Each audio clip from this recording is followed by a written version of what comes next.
They called it a trainer.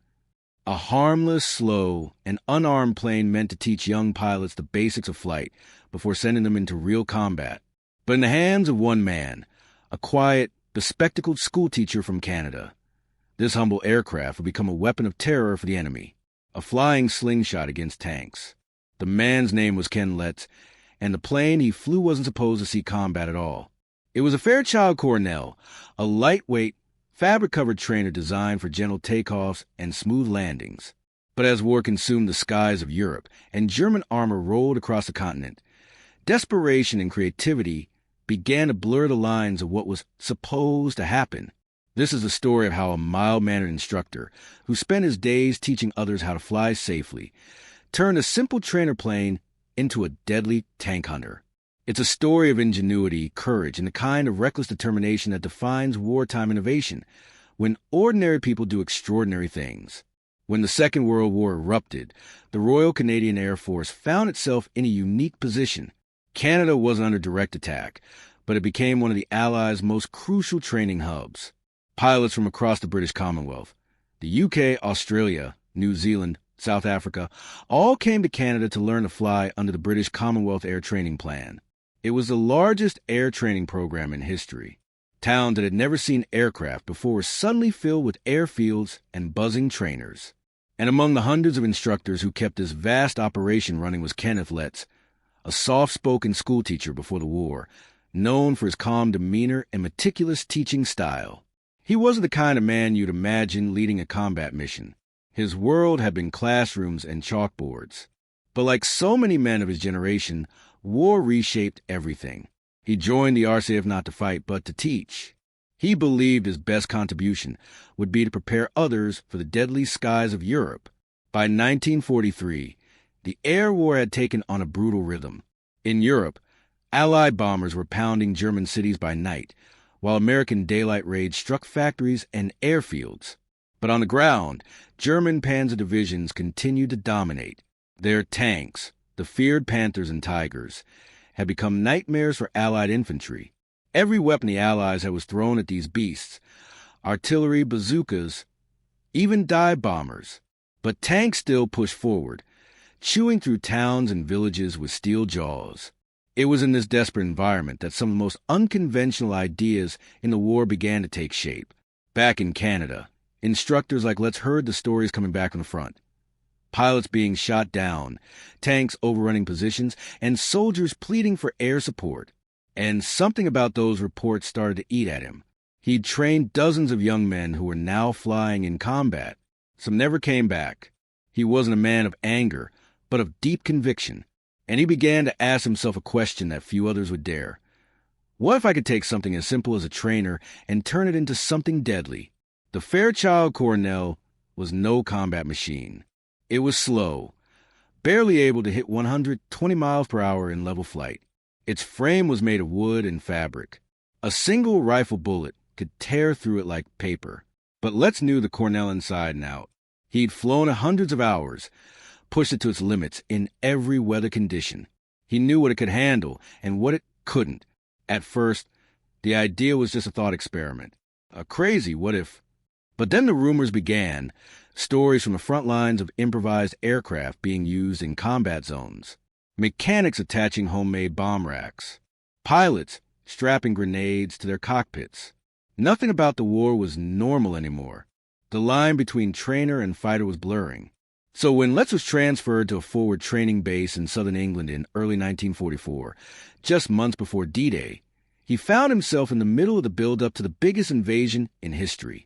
Airfields were overflowing with aircraft, fighters, bombers, transports, and rows of forgotten trainers like the one he'd flown back in Canada. But this wasn't just another training assignment. Many of these non-combat planes were now being used for everything from courier runs to observation flights near the front. And when the Germans launched desperate counterattacks with armored units, even rear bases weren't safe anymore. In one of these chaotic moments, Letts' quiet life as an instructor would change forever. On a gray afternoon, somewhere near the Normandy coast, reports came in that a small German column, a mix of light tanks and armored vehicles, had broken through. Allied ground units were requesting air support, but all available fighters were engaged elsewhere. At the airfield, chaos erupted. The only planes on hand were trainers, slow, unarmed, defenseless, but they had fuel and they could fly. And that's when Letts made his decision. He walked calmly to the flight line, climbed into a Cornell that was supposed to be used for navigation practice, and began to improvise. He ordered a few mechanics to attach whatever ordnance they could find, small practice bombs, signal flares, and even jerrycans filled with gasoline. It wasn't much, but it was something. As he strapped himself into the cockpit, another pilot reportedly shouted, "You can't take that thing up there. It's suicide." Letts just smiled that quiet teacher smile and said something that his students would remember for years after. Then let's make it one lesson they'll never forget. The Cornell roared to life, its little radial engine coughed smoke, the propeller whirring to a blur as Letts eased the throttle forward. The trainer bounced down the grass strip and lifted into the air, not a warplane, but now, in his hands, a weapon of defiance.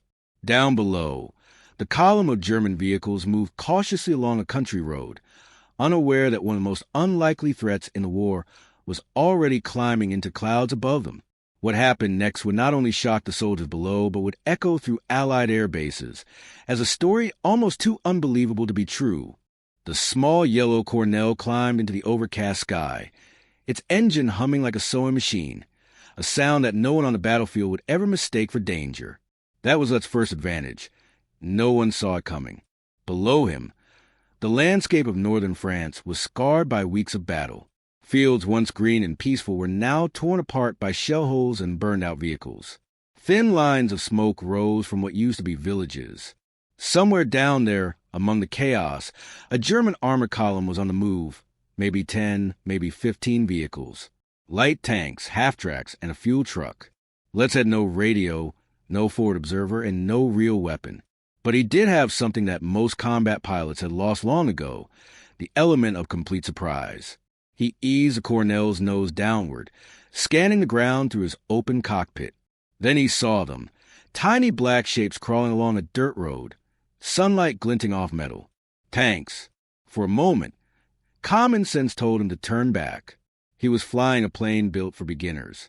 His bomb load was a few practice bombs and improvised fire bombs tied under the wings. The odds were absurd, but the thought of his friends, the young men he'd trained, fighting and dying on the front lines pushed all hesitation away. Letts throttled up. The Cornell began its dive. As he picked up speed, the fragile frame rattled violently. Wind toward the cockpit, and the wings shuddered as the airspeed needle crept past safe limits. Below, the Germans heard the approaching engine, but didn't react. To them, it was just another training plane, maybe even one of their own.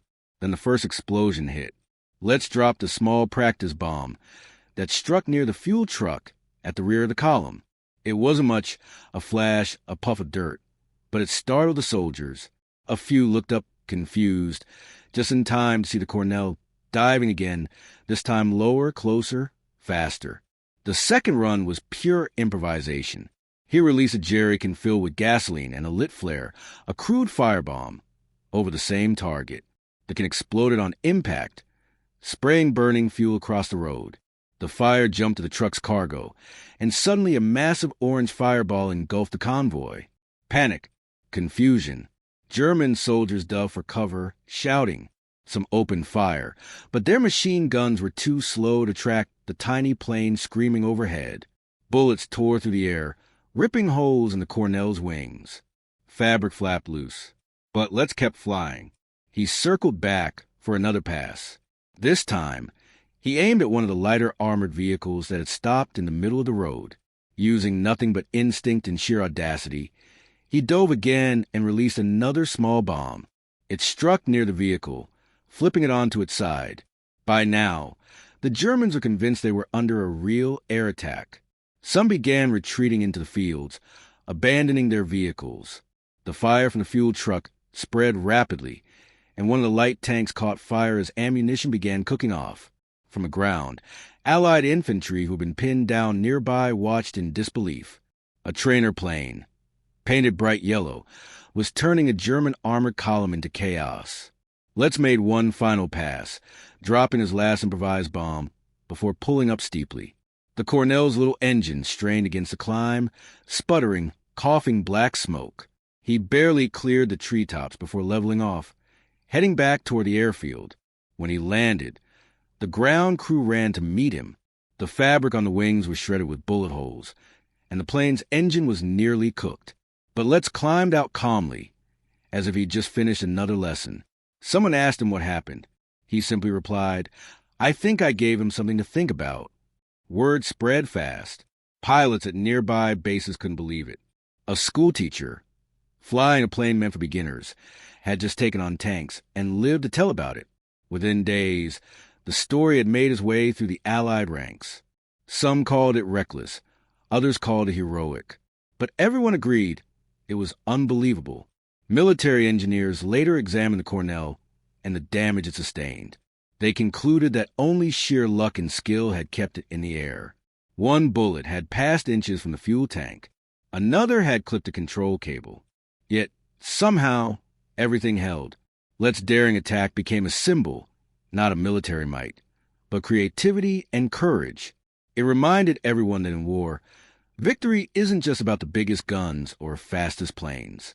Sometimes it's about the will to try when logic says you shouldn't. Now, here's where history takes an interesting turn. Letts wasn't the only one to think outside the box. Across the war, similar acts of ingenuity were taking place. Soviet partisans once strapped bombs to biplanes for night raids against German armor. American pilots in the Pacific improvised rocket mounts on trainers to attack Japanese barges. And in Germany, desperate Luftwaffe crews turned gliders into makeshift bombers as the war neared its end. But Letts' story stood out because it combined two extremes: complete inexperience in combat and total mastery of the aircraft he flew. He wasn't fighter ace. He was a teacher. His mind was trained to solve problems, to think logically, to teach lessons through action. And in that one reckless act, he did just that. After the attack, Allied intelligence confirmed that at least 3 enemy vehicles were destroyed or abandoned in the strike. The convoy had been delayed long enough for ground troops to regroup and counterattack. It wasn't a massive strategic victory, but it saved lives. And that, for Letts, was victory enough. The Fairchild Cornell itself was repaired and put back into training service. Holes patched, engine replaced, and repainted for a new generation of cadets. Many of those cadets heard the story of the teacher who turned a trainer into a tank killer. Some thought it was just a legend told to inspire courage. But the bullet holes in the old trainer's frame told the truth. In the archives of the Royal Canadian Air Force, there's little official record of the mission. It was likely deemed an unauthorized combat action. But among the veterans who served with Letts, the story lived on through word of mouth, growing into something greater than just one man's act. It became a reminder that war often depends on ordinary people doing extraordinary things. Not because they have to, but because no one else will. And as the Allies pushed further into France and Europe slowly began to break free from the grip of the Third Reich, men like Ken Letts faded back into quiet life, their daring moments buried under decades of history. But his story and the lesson it carried endured, that even in war, in the most structured, hierarchical, and mechanical of human conflicts, sometimes it's a teacher, not the soldier, who teaches the greatest lesson of all. When Ken Letts climbed out of that riddled Fairchild Cornell, few people around him truly understood what had just happened. To them, it was a brief moment of madness, a spontaneous, reckless flight that somehow hadn't ended in disaster. But for Letts, it wasn't madness. It was proof that even the smallest tools, when used with conviction, could change the course of a fight. Days later, Allied troops reached the smoking wreckage of the German column. What they found confirmed the rumors. The convoy had been obliterated. Charred remains of tanks and trucks lay scattered across the road, ammunition still popping in the heat. Among them was the burned-out frame of a half-track, its armor plate curled outward from a massive explosion. Near the wreck of the fuel truck, they found fragments of what looked like a small practice bomb casing, the same type used by the Air Training Corps. The soldiers couldn't believe it. "A trainer did this," one of them muttered. Word spread fast, again, but this time with proof. Back at base, Letts refused any talk of medals or commendations. He told his commanding officer he'd simply done what anyone would have done in that moment. But even among veterans hardened by years of war, there was a kind of awe, a quiet recognition that something remarkable had taken place. Still, not everyone saw it that way. Command headquarters wasn't pleased. A civilian-turned-instructor had taken a non-combat plane into a war zone without authorization. It was reckless. It could have ended in tragedy. There was talk of grounding him permanently. But when higher-ups reviewed the field reports and learned his action had delayed the German counterattack long enough for an Allied unit to secure a key crossroads, the tone changed. No formal award was ever recorded, but unofficially, among those who knew the story, Let's became a legend. Pilots joked that he'd turn a classroom into a battlefield. Mechanics started calling any modified trainer a Let's Special, and trainees who felt nervous before their first solo flight would hear his story whispered by older instructors. If a schoolteacher can take down a tank column, you can handle a landing. What made Let's story so powerful wasn't just the act itself. It was the symbolism. In a war dominated by machinery, numbers, and industrial might, here was a man who reminded everyone that courage and imagination still mattered. As the war raged on, similar stories began to emerge. Men and women improvising with whatever they had to survive. Soviet ground crews turning crop dusters into night bombers. French resistance fighters using civilian planes to drop supplies. British engineers attaching rocket pods to old trainers for coastal defense. But Let's act stood apart because it wasn't about revenge or orders or glory. It was about protecting others. He had been a teacher his whole life, and that instinct to defend and to guide never left him. Even in war, that same impulse drove him to act when no one else could. When the war finally ended in 1945, Ken Let's quietly returned home to Canada. The roaring engines, the smoke, the explosions, they were all behind him now. He went back to teaching, back to the quiet rhythm of chalk on blackboard, lesson plans, and young students eager to learn. Few of them ever knew that the gentleman at the front of the classroom had once faced down tanks in a wooden airplane. Years later, when asked by a former cadet why he'd done it, Let's gave the simplest answer imaginable. Because someone had to. That was it. No long explanation. No speech about bravery or heroism. Just 5 words that carried the weight of everything he'd seen, everything he'd risked. And maybe that's what makes a story timeless. That simplicity. In every war, there are the strategists and the soldiers, the planners and the heroes. But every once in a while, there's someone like Let's, someone who bridges the two, someone who takes knowledge and transforms into action. The Fairchild Cornell he flew that day eventually ended up retired, replaced by newer, faster trainers. But for years afterward, pilots who had heard the story would walk up to old yellow Cornells at airfields, place a hand on the fuselage, and whisper about the tank killer. Even decades later, among aviation historians and veterans, his name surfaces now and then, half legend, half truth. Some details are debated. The exact location, the size of the German column, even the date. But the essence never changes. A schoolteacher, trained to teach others how to fly safely, risked his life to stop enemy tanks, using a plane that had no business being in combat. And that, regardless of the records, is what endures.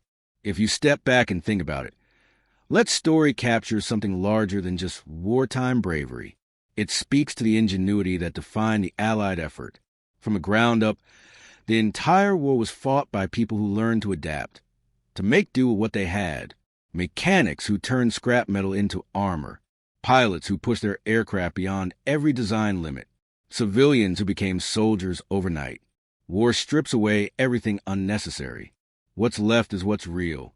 And in that stripped-down, unforgiving reality, a teacher in a yellow airplane decided that the impossible was still worth trying. There's a saying among pilots, you don't rise to the occasion, you fall to your level of training. Let's prove that true in the most unexpected way. His training, his calmness, his years of patient teaching, all of it came together in one moment of clarity, when he realized that doing nothing was an option. He didn't have the power of a fighter ace or the armor of a bomber. What he had was knowledge, courage, and a belief that sometimes the smallest tool, used the right way, can make the biggest difference. After his retirement, Let's lived a quiet life, occasionally visiting air museums where old trainers were displayed. He never drew attention to himself, never mentioned his wartime act unless asked directly. But those who did hear from him describe how his eyes would light up when he spoke of the Cornell, not as a weapon, but as a partner. She wasn't built for it, he'd say, but she didn't let me down. When he passed away in the 1970s, a few of his former cadets attended the funeral, placing a small wooden model of a Fairchild Cornell on his casket. On the bottom of the model, someone had written in pencil, "The schoolteacher who turned a trainer into a tank killer." And that's how history remembers him, not as a general or a medal-wearing hero, but as a symbol of something quieter, the power of human resolve when logic says no and courage says yes.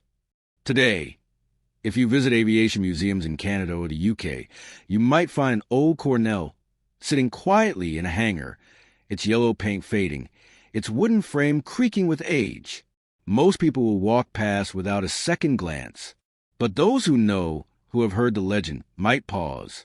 They might imagine that ordinary man, glasses fogged, hands steady on the controls, diving toward a column of tanks with nothing but a teacher's heart and a trainer's wings.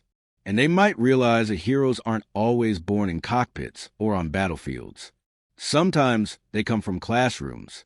Sometimes they come from the quiet places until the moment they're needed most. Because history is not made only by warriors. Sometimes it's made by teachers who refuse to stand still.